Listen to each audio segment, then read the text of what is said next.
specifically when you were trying to make that transition, you said you applied once and they said, well, no, you need to either work more or you need to go get a master's. Yep. What was the thought process of just sticking around? Was it more just like, hey, I don't know if I leave with the Great Recession or whatever that was happening then?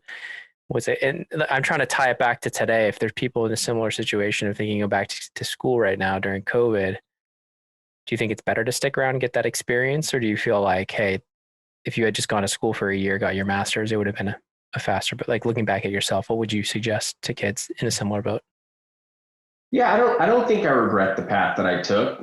Could I have gone back to school, missed out on a year of salary, paid a decent sum of money to collect, an additional degree? Sure, I could have gone that route. I actually asked the same question to a bunch of the partners throughout the recruiting process. I said, look, this is ultimately what I want to do. What would you suggest? What would you do in my shoes? And frankly, it was pretty unanimous. At least the partners I talked to, they said, if you come out of school with a master's program and you got 0 years of work experience, you have 0 years of work experience.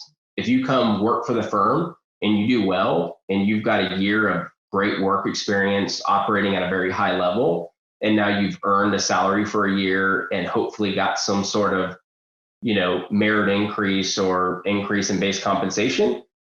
If I look at those two individuals and compare them side by side and really try to decide on who's worth more money at the end of the day, as far as what is their value that they bring to the firm or to the entity, they would 100 times out of 100 say that it's the individual with a year of work experience.